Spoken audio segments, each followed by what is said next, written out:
Eu sempre achei que meu trabalho como carteiro era tranquilo. Entregar correspondências, ouvir o som das ruas e os sorrisos ocasionais de vizinhos. Era um emprego simples, mas que eu apreciava. Mas tudo mudou naquela manhã. Enquanto separava as correspondências, notei um envelope sem remetente. Ele era diferente. Papel grosso, preto e selado com uma cera vermelha. Não havia destinatário. Apenas meu nome escrito à mão com uma caligrafia elegante, mas perturbadora. Curioso, abri o envelope. Lá dentro havia uma única folha, com uma lista de nomes impressa em fonte simples. Nomes comuns: Ana Martins, Ricardo Moreira, Júlia Fernandes, Marcos Silva. Li cada um, mas nenhum me parecia familiar. Provavelmente um erro, pensei, guardando a lista no bolso e voltando ao trabalho. Naquela noite, enquanto assistia ao noticiário, algo me chamou a atenção. O apresentador falava sobre o desaparecimento de uma mulher, Ana Martins. O nome me soou estranho. Peguei o papel do bolso e confirmei. Ela era o primeiro nome da lista. Uma coincidência? Convenci-me de que era, mas algo em mim já estava inquieto. 2 dias depois, outro nome apareceu no noticiário: Ricardo Moreira. Sumido sem deixar rastros. Ele era o segundo nome na lista. Eu não sabia o que pensar. Era impossível ignorar a conexão. Aquela lista era mais do que apenas um pedaço de papel. Foi então que recebi o próximo envelope. Idêntico ao primeiro, mas sem a cera. Dentro, outra lista, com mais nomes. E no final dela, um bilhete. Eles pagaram pelos seus pecados. Agora é sua vez de descobrir o que isso significa. Minhas mãos tremiam. Olhei para o relógio. Era quase meia-noite.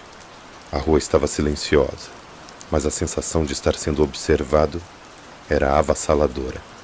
Fui até a janela, mas não havia ninguém lá fora. Voltei para o sofá, tentando entender. Quem tinha mandado aquilo? E por quê? Mas no fundo, eu sabia que a resposta não viria tão facilmente. Na manhã seguinte, ainda sentindo o peso dos bilhetes misteriosos, decidi tentar ignorar tudo. Talvez fosse uma brincadeira de mau gosto. Mas, conforme entregava as correspondências, não conseguia afastar a sensação de que algo estava muito errado. No intervalo para o almoço, sentei em um banco da praça e puxei a lista novamente. Olhei para os nomes, tentando lembrar se já havia encontrado aquelas pessoas. Ana Martins, Ricardo Moreira, Júlia Fernandes, nada. Decidi procurar no celular. A primeira busca me levou a uma notícia. Júlia Fernandes, 32 anos, desaparecida há 24 horas. Meu coração disparou. Ela era o terceiro nome da lista. Olhei ao redor, esperando encontrar algum sinal, mas o mundo seguia normal. Pessoas caminhavam, crianças brincavam. Ninguém parecia perceber o peso daquele papel em minhas mãos. Quando voltei para casa, já decidido a ignorar o trabalho do dia seguinte, encontrei mais um envelope preto, colocado debaixo da minha porta. Desta vez, não havia cera, apenas o meu nome escrito em letras maiúsculas. Abri com pressa. Dentro estava a mesma lista, mas agora 2 nomes haviam sido riscados: Ana Martins e Ricardo Moreira. Júlia Fernandes ainda estava intacto. No fundo do envelope, um bilhete. Eles não se esqueceram. Você não deveria ter ignorado. Não entendi o que aquilo significava, mas me enchi de um terror inexplicável. Peguei as listas e espalhei na mesa da sala, tentando encontrar qualquer padrão. Nada parecia fazer sentido. Foi então que ouvi meu celular vibrar. Uma mensagem de um número desconhecido. Não confie nas fotos. O que aquilo queria dizer? Olhei ao redor da sala confuso, e foi quando vi, pela primeira vez, que não estava sozinho. No reflexo da janela havia algo. Não alguém. Algo. Uma figura escura, parada atrás de mim, imóvel. Quando me virei, não havia nada. Só o som de passos, descendo as escadas do prédio. Meu sangue gelou. Quem estava me observando? Peguei o celular de novo e digitei o próximo nome na lista: Marcos Silva. Ele ainda estava na ativa. Não era tarde demais. Com as mãos trêmulas, comecei a procurar informações sobre Marcos Silva. Minha mente estava à beira do pânico, mas algo em mim sabia que precisava fazer algo antes que fosse tarde demais. Encontrei uma notícia recente. Marcos era professor em uma escola a algumas quadras dali. Sua foto estava anexada à matéria. Um rosto sério, mas comum. O próximo da lista. E ainda vivo. Sem pensar duas vezes, coloquei um casaco e saí de casa. O bilhete, as mensagens e a figura na janela pulsavam na minha mente como um aviso. Não sabia o que faria ao encontrá-lo, mas precisava avisá-lo. Cheguei à escola pouco antes de fechar. A luz de uma sala no segundo andar estava acesa. Um segurança me olhou de longe, mas não disse nada. Subi as escadas rapidamente, cada passo ecoando nos corredores vazios. No final do corredor, vi a sala iluminada. A porta estava entreaberta. Empurrei-a devagar. E lá estava ele, Marcos Silva. Sentado à mesa, com papéis espalhados, ele parecia absorto em algo. Marcos? Chamei, minha voz falhando. Ele levantou o olhar confuso. Sim? Quem é você? Você precisa ouvir isso. Não sei como explicar, mas você está em perigo. Ele franziu a testa, descrente. Que tipo de brincadeira é essa? Tirei a lista do bolso e a coloquei sobre a mesa. Ele olhou para ela e seu rosto mudou. Algo entre reconhecimento e pavor tomou conta dele. De onde você tirou isso? Ele perguntou, a voz agora baixa. Ela simplesmente apareceu.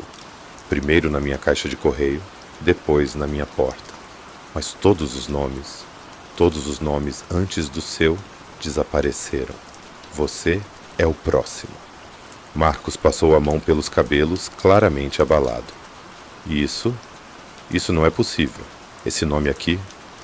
Ele apontou para o quinto nome da lista. Eu conheço. Era um amigo meu. Ele desapareceu há anos. Minha mente girou. As pessoas na lista estavam conectadas de alguma forma? Por que ele desapareceu? Perguntei. Antes que ele pudesse responder, as luzes da sala piscaram. O ar ficou gelado e um som baixo, quase como um gemido, veio do corredor. Você ouviu isso? Perguntei, sentindo pânico crescer. Marcos assentiu lentamente, os olhos fixos na porta. O gemido se transformou em passos, lentos, arrastados, como se algo estivesse se aproximando. Feche a porta, sussurrou Marcos, mas quando tentei, ela foi empurrada de volta. Algo estava ali. A porta se abriu lentamente, revelando o corredor mergulhado em sombras. Marcos e eu ficamos imóveis, presos pela tensão esmagadora que enchia o ar. O som dos passos continuava, agora mais próximos, mais pesados. Tem alguém aí? Gritei, tentando reunir coragem. Minha voz ecoou pelo corredor, mas nenhuma resposta veio. De repente, a luz no final do corredor piscou, iluminando por um breve instante uma figura alta e indistinta. Não era humano. Era algo deformado, com um corpo desproporcional e uma ausência perturbadora de rosto. Feche a porta agora, gritou Marcos, mas antes que eu pudesse reagir, o som se transformou em um estrondo. Algo se lançou contra a porta, fazendo-a bater violentamente contra a parede. A figura estava ali, parada na entrada. Não conseguimos nos mover. Era como se a presença dela drenasse toda a força de nossos corpos. Ela não tinha olhos, mas parecia nos observar, sua forma mudando lentamente, como se estivesse se ajustando à sala. Foi Marcos quem quebrou o silêncio. Isso é por minha causa. Não deveria ter voltado. Do que você está falando? Perguntei, lutando para controlar o medo. Todos nós na lista. Nós fizemos algo terrível, e agora isso está nos cobrando. Antes que ele pudesse continuar, a figura se moveu. Foi rápido demais.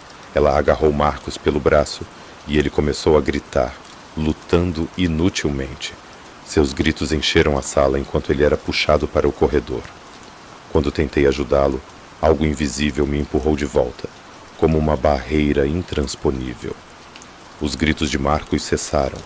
O corredor estava vazio novamente, mas a sensação de que algo ainda estava lá permanecia. Eu caí no chão, o coração disparado, incapaz de processar o que havia acabado de acontecer. Quando olhei para a mesa, a lista ainda estava lá. Os nomes estavam diferentes. 3 nomes agora estavam riscados, incluindo o de Marcos. E então eu vi. Meu próprio nome era o próximo. Um som familiar ecoou pelo corredor, como se algo estivesse voltando. Peguei a lista e corri, descendo as escadas e saindo da escola o mais rápido que pude. Mas a sensação de ser seguido não me abandonou. Agora estou aqui, trancado no meu apartamento, esperando. Não há para onde fugir. O relógio marca quase meia-noite, e sei que quando der a hora, ele virá. A lista nunca mente.